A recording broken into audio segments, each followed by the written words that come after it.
ऐसा क्यों होता है जिससे हम प्यार करते हैं, हम उसके एडिक्शन में फंस जाते हैं? क्या ये सच में प्यार है या फिर कुछ और? हम उस इंसान से दूर क्यों नहीं हो पाते हैं? अगर तुम्हें ऐसा लगता है कि ये तुम्हारा प्यार है तो तुम अभी भी कल्पना में जी रहे हो, इसलिए तुम इस वीडियो को स्किप कर सकते हो। क्या तुमने कभी सोचा है आखिर तुम उसी रिश्ते में क्यों फंसे रहते हो जो तुम्हें तकलीफ देता है? तुम जानते हो कि तुम खुश नहीं हो, तुम्हें एहसास है कि ये रिश्ता तुम्हारी सारी एनर्जी चूस रहा है, तुम्हें ये भी समझ आ चुका है कि सामने वाला इंसान कभी नहीं बदलेगा, फिर भी तुम रुके हुए हो। तुमने जाने की कोशिश की है, खुद से वादा किया इस बार सब बदल जाएगा, लेकिन हर बार कुछ न कुछ तुम्हें वापस खींच लाता है। क्यों? क्या तुम्हें तकलीफ इतनी नहीं हुई कि तुम सच में चले जाओ? सच तो ये है, इसका जवाब सामने वाले इंसान में नहीं है, ना ही इसलिए कि उन्होंने तुम्हें इतनी चालाकी से मैनिपुलेट कर लिया कि तुम सोच ही नहीं पाए। ये इसलिए नहीं कि तुम उन्हें बहुत ज्यादा प्यार करते हो, ना ही इसलिए कि पहले सब अच्छा था और शायद फिर से अच्छा हो जाए। असल बात यह है कि ये रिश्ता तुम्हारे अंदर कुछ ऐसा जगा चुका है जिसे तुमने कभी ठीक से समझा ही नहीं, कुछ ऐसा जिसे ये रिश्ता बार बार मजबूत करता रहा है। तुम्हारी अधूरी जरूरतें, पुराने जख्म और वो डर अकेले रह जाने का। टॉक्सिक रिश्ते सिर्फ झगड़ों, झूठ और धोखे की कहानी नहीं होते, ये तो अंदर चल रहे उन पैटर्न्स की कहानी है जो हमें खुद भी नहीं पता चलते। जैसे बचपन की चोटें जो कभी ठीक नहीं हुई, अटेंशन पाने की बेचैनी या वैलिडेशन की आदत, उम्मीद और उलझन का एक ऐसा गोल गोल चक्कर जिसमें हम घूमते ही रह जाते हैं। तुम सामने वाले इंसान से नहीं फंसे हो, तुम उस एहसास से बंधे हो जो ये रिश्ता तुम्हें बार बार देता है, और इसी वजह से सिर्फ रिश्ता खत्म कर देना काफी नहीं होता। तुम शायद उससे दूर हो भी जाओ, लेकिन तुम्हारे अंदर कुछ ऐसा है जो बार बार तुम्हें वहीं ले जाता है। अच्छे लम्हों की याद, बुरे वक्तों के लिए बहाने और वो सवाल, क्या एक बार और कोशिश करनी चाहिए? क्योंकि मसला सिर्फ ये रिश्ता नहीं था, मसला वो जज्बाती बंधन है जो इस रिश्ते में बन गया था। एक ऐसा बंधन जो तुम्हारी सोच तक को बदल देता है ताकि तुम वो सब भी बर्दाश्त करो जो कभी तुम्हारे उसूलों के खिलाफ था। एक वक्त था जब तुमने कसम खाई थी कि ऐसा कुछ कभी बर्दाश्त नहीं करोगे, लेकिन अब बस बहुत हो गया। ये वीडियो तुम्हें शर्मिंदा करने के लिए नहीं है, ना ही ये कहने के लिए कि तुम कमजोर हो या तुम्हारे अंदर हिम्मत की कमी है, बल्कि इसके ठीक उलट ये वीडियो तुम्हें समझ देने के लिए है, ताकि तुम साफ देख सको कि तुम्हारे साथ असल में हो क्या रहा है। क्योंकि जब समझ आती है तो कंट्रोल वापस आता है, और जब कंट्रोल तुम्हारे पास होता है तभी तुम सच में उस जगह से बाहर निकल सकते हो। अगर तुम्हारा कोई भी हिस्सा ऐसा महसूस करता है कि वो फंसा हुआ है, कि उसे निकल जाना चाहिए लेकिन निकल नहीं पा रहा, तो ये वीडियो तुम्हारे लिए है। क्यों ना शुरू से शुरू किया जाए।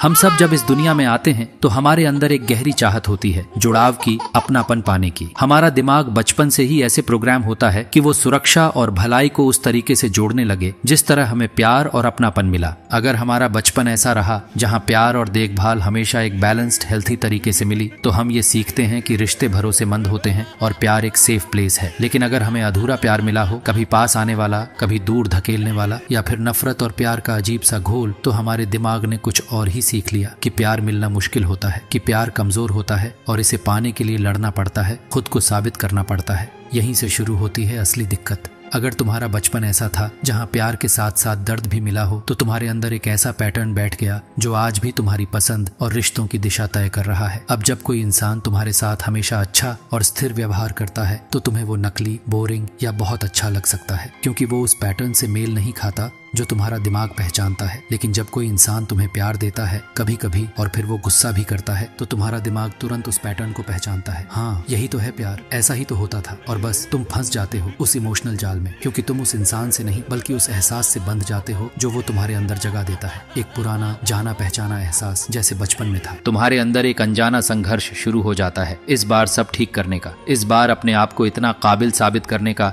कि शायद अब प्यार पूरा मिल जाए, इस बार रिजेक्शन को एक्सेप्टेंस में बदलने का। और यही है वो वजह जिससे टॉक्सिक रिश्तों से निकलना इतना मुश्किल बन जाता है।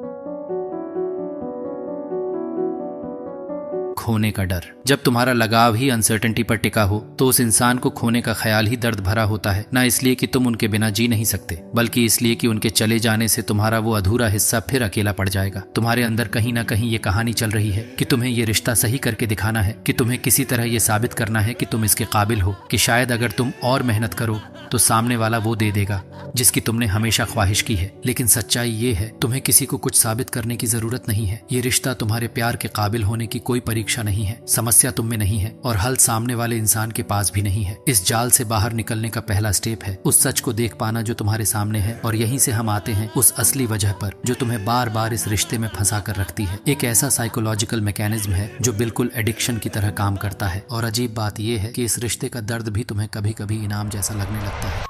यानी प्यार और बेरुखी का बारी बारी से आना, और इसे समझना इस चक्र को तोड़ने की चाबी बन सकता है। अब जरा सोचो, कितनी बार ऐसा हुआ है कि ये रिश्ता तुम्हें बहुत दुख देता है, लेकिन फिर अचानक एक दिन सब कुछ बिल्कुल परियों की कहानी जैसा लगने लगता है। वो इंसान वही बन जाता है जैसा तुम हमेशा चाहते थे। वो लम्हा इतना खास लगता है कि तुम हर छोटी बड़ी बात फिर से सोचने लगते हो, फिर से उम्मीद पाल लेते हो शायद अब सब बदल जाएगा। तुम उन चंद अच्छे पलों को ही असली प्यार मान लेते हो और बाकी सारी तकलीफों को बस अवरोध मान लेते हो जो पार किए जा सकते हैं। लेकिन ये प्यार नहीं है, ये एडिक्शन है, और इस एडिक्शन को जिंदा रखने वाला सबसे ताकतवर मनोवैज्ञानिक कारण है इंटरमिटेंट रीइंफोर्समेंट। चलिए इसे भी समझते हैं।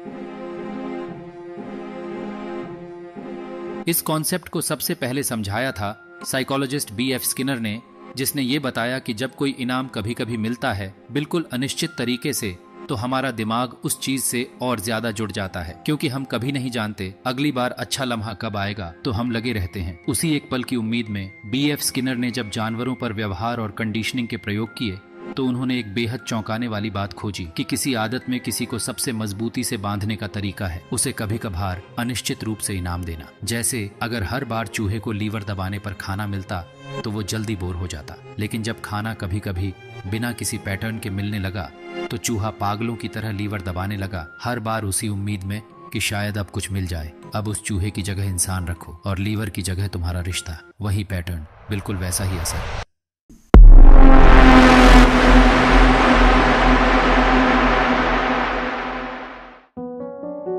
अगर सामने वाला इंसान हर वक्त बुरा होता तो तुम कभी का जा चुके होते, लेकिन वो कभी कभी तुम्हें थोड़ी सी मोहब्बत, थोड़ा सा अपनापन दे देता है, बिल्कुल रैंडमली, बिना किसी वजह के, और तुम फिर से उम्मीद पाल लेते हो, फिर से कोशिश में लग जाते हो कि शायद अब सब ठीक हो जाए। यही सबसे खतरनाक खेल है, क्योंकि ये सिस्टम तुम्हें धीरे धीरे कम पर भी राजी कर देता है। शुरुआत में शायद तुमने इज्जत मांगी थी, बराबरी चाही थी, कमिटमेंट की उम्मीद की थी, लेकिन इतने सारे उतार चढ़ाव के बाद अब तुम्हारे लिए रिश्ते की परिभाषा ही बदल चुकी है। अब तुम ऐसे टूटे हुए रिश्ते से भी खुश रहने लगे हो, बस इसलिए क्योंकि दिल के किसी कोने में तुम आज भी वही अच्छा लम्हा दोहराना चाहते हो जो वो चूहे को लिवर दबाने पर मिल रहा था। तुम खुद को समझाते हो, शायद अगर मैं और समझदारी से पेश आऊं, थोड़ा और सब्र कर लूं या खुद को थोड़ा बदल लूं तो वो इंसान फिर से वैसा हो जाएगा जैसा शुरू में था। लेकिन यही है असली जाल, क्योंकि ये रिश्ता कभी भी सिर्फ प्यार के लिए नहीं था, ये था कंट्रोल के लिए।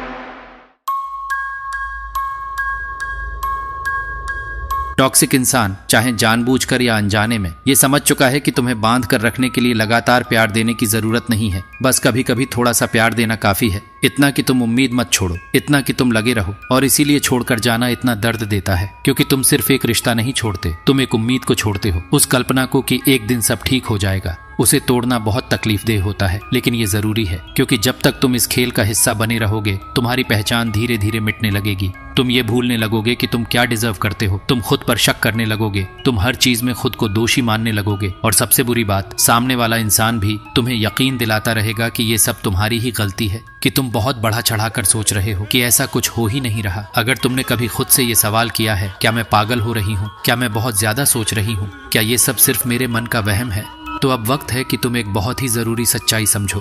तुम पर मानसिक रूप से खेला जा रहा है। गैसलाइटिंग, प्रोजेक्शन और इमोशनल मैनिपुलेशन, ये वो मनोवैज्ञानिक हथियार हैं जो तुम्हारी सच्चाई को ही तोड़ मरोड़ कर तुम्हें अपनी ही सोच पर शक करने पर मजबूर कर देते हैं।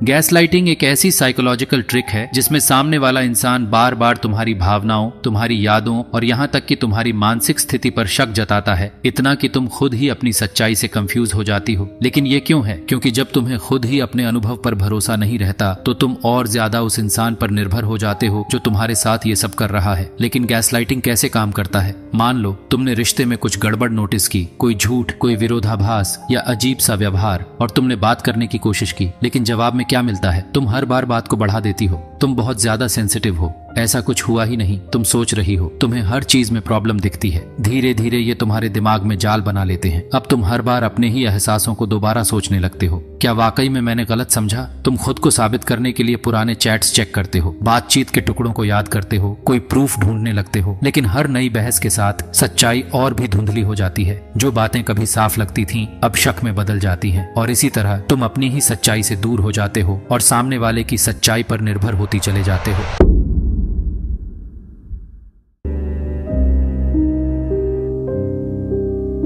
अब बात करते हैं प्रोजेक्शन की, जहां सामने वाला इंसान अपने ही दोष, अपनी ही गलतियां तुम पर थोप देता है। अगर वो झूठ बोलता है तो कहेगा तुम भरोसे लायक नहीं हो। अगर वो धोखा देता है तो कहेगा तुम मुझे चीट कर रही हो। अगर वो गुस्से वाला है तो कहेगा तुम ही मुझे भड़काती हो। सब कुछ उल्टा कर दिया जाता है और धीरे धीरे तुम उस झूठ को सच मानने लगते हो। तुम्हारे अंदर गलत गिल्ट पैदा कर दी जाती है, एक ऐसा बोझ जो तुम्हारा था ही नहीं, लेकिन अब तुम उसे झेल रहे हो। और यही है उस टॉक्सिक रिश्ते की असली क्रूरता। तुम्हें अपनी पहचान से अलग कर देना, तुम्हारी सोच को तोड़ देना और फिर तुम्हें उसी इंसान पर निर्भर बना देना जिसने तुम्हें ये सब दिया। अगर ये सब तुमने महसूस किया है तो याद रखो, तुम पागल नहीं हो, तुम बहुत ज्यादा नहीं सोच रहे, तुम गलत नहीं हो, तुम बस एक बहुत ही गहरी मानसिक मैनिपुलेशन से गुजर रहे हो। और अब जब तुम ये समझने लगे हो तो यही है वो पहला कदम जिससे तुम खुद को वापस पा सकते हो। टॉक्सिक रिश्तों में की जाने वाली ये मानसिक चालें सिर्फ तुम्हें बहस में हराने के लिए नहीं होती। इनका मकसद होता है तुम्हारी सोच को तोड़ना, तुम्हें थकाना और फिर तुम्हें कंट्रोल करना। जब इंसान इमोशनली टूट जाता है, जब सेल्फ एस्टीम बिखर जाती है, जब अपनी ही सोच पर शक होने लगता है, तो फिर वो इंसान उसे एक इंसान की बातों को सच मानने लगता है जो असल में उसे तोड़ रहा होता है। लेकिन सवाल ये है, अगर तुम्हें सब कुछ समझ में आने लगा है तो फिर भी तुम क्यों रुके हो? क्यों तुम आज भी उस दरवाजे के बाहर कदम नहीं रख पा रहे? जब तुम्हें पता है कि ये रिश्ता तुम्हें तोड़ रहा है, तब भी डर क्यों है? जवाब है अकेलेपन का डर और प्यार बदल देगा वाली गलतफहमी। अब हम इसी अकेलेपन को समझते हैं।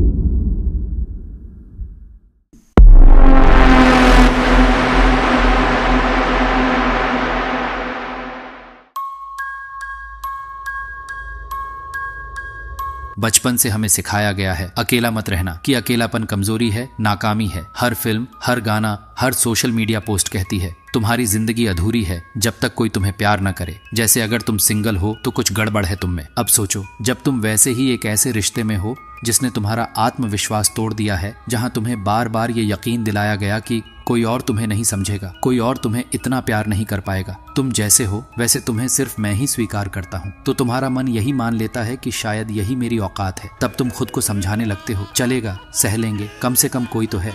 लेकिन सच ये है, तुम्हें प्यार पाने के लिए टूटना नहीं पड़ता, तुम्हें स्वीकार किए जाने के लिए खुद को मिटाना नहीं पड़ता। अकेले होने से बेहतर है अधूरे झूठे प्यार में बंधे रहना छोड़ देना। अकेलापन दर्द दे सकता है, लेकिन हीलिंग वहीं से शुरू होती है। अब बात करेंगे कि इस चक्र से बाहर कैसे निकला जाए, कैसे खुद को फिर से वापस पाया जाए। अकेलेपन का डर नहीं, जो तुम महसूस कर रहे हो वो इमोशनल विथड्रॉवल है। हाँ, ये बात कड़वी है, लेकिन सच्चाई यही है। टॉक्सिक रिलेशनशिप एक तरह की एडिक्शन बना देते हैं। तुम इंसान से नहीं, उस उम्मीद से बंधे हो जो कभी पूरी नहीं होने वाली।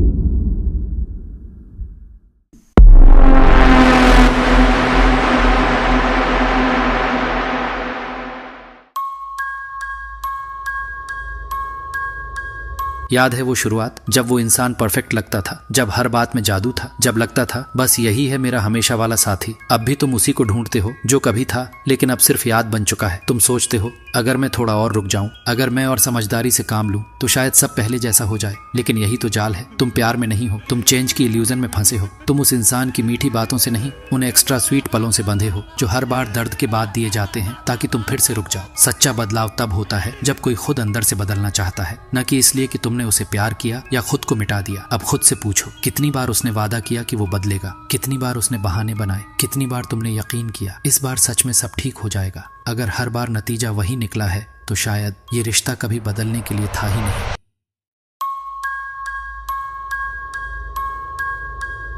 अब अगला कदम, इमोशनल डिटॉक्स कैसे करें, कैसे उस इंसान की गैर मौजूदगी में भी खुद को पूरा महसूस करें, कैसे अपने अंदर की वो ताकत जगाएं जो शायद खो गई थी। फिर भी तुम रुक जाते हो। जब दर्द हद से ज्यादा बढ़ जाता है तब भी एक आवाज अंदर से कहती है, क्या मैं गलती कर रहा हूँ? क्या मुझे कभी फिर ऐसा महसूस होगा? यही तो वजह है कि टॉक्सिक रिश्तों को छोड़ना सिर्फ एक रैशनल डिसीजन नहीं होता। तुम जान भी लो कि ये रिश्ता तुम्हें बर्बाद कर रहा है, फिर भी छोड़ पाना आसान नहीं होता, क्योंकि ये सिर्फ प्यार नहीं था, ये असली इमोशनल एडिक्शन था। हर बार जो थोड़ी सी मोहब्बत मिली उसने तुम्हें वहीं रोके रखा। हर एक दिन सब ठीक हो जाएगा वाला वादा एक और डोज बन गया, एक और झूठी उम्मीद जो अंदर तक चिपक गई। अब जैसे किसी नशे से छुटकारा पाना होता है, वैसे ही इस रिश्ते से छुटकारा पाना भी एक इमोशनल डिटॉक्स है। अब क्वेश्चन आता है कि कैसे ब्रेक करे इस जाल को। चलिए जानते हैं।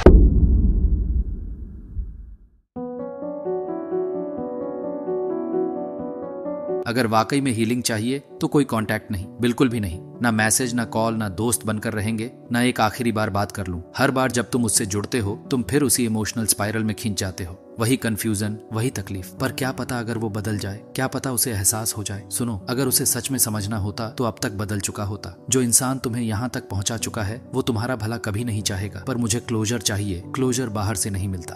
क्लोजर कोई जवाब नहीं होता, वो बस एक बहाना होता है रुक जाने का। इसलिए उसे जाने दो।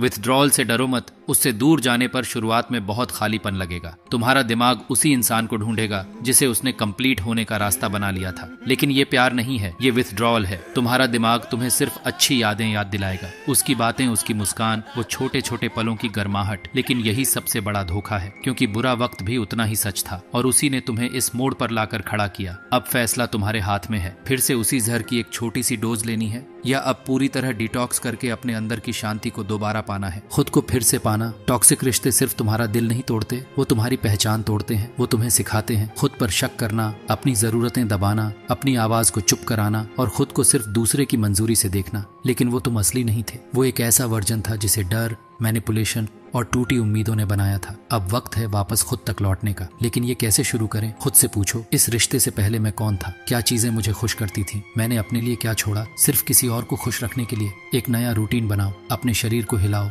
अपने दिमाग को खाना दो। उन लोगों के साथ वक्त बिताओ जो तुम्हारे अंदर रोशनी जलाते हैं। हर दिन लिखो अपनी बातें, अपनी सोच, अपना सफर। उस इंसान ने तुम्हारे साथ जो बुरा किया उसकी एक लिस्ट बनाओ, और जब भी तुम्हारा दिल कमजोर पड़े वो लिस्ट पढ़ो। उस आवाज को पकड़ो जो कहती है तुम काबिल नहीं हो, और पूछो ये आवाज असल में किसकी है? क्योंकि वो तुम्हारी आवाज नहीं है, वो दर्द की उपज है, और अब तुम उसे जड़ से उखाड़ रहे हो।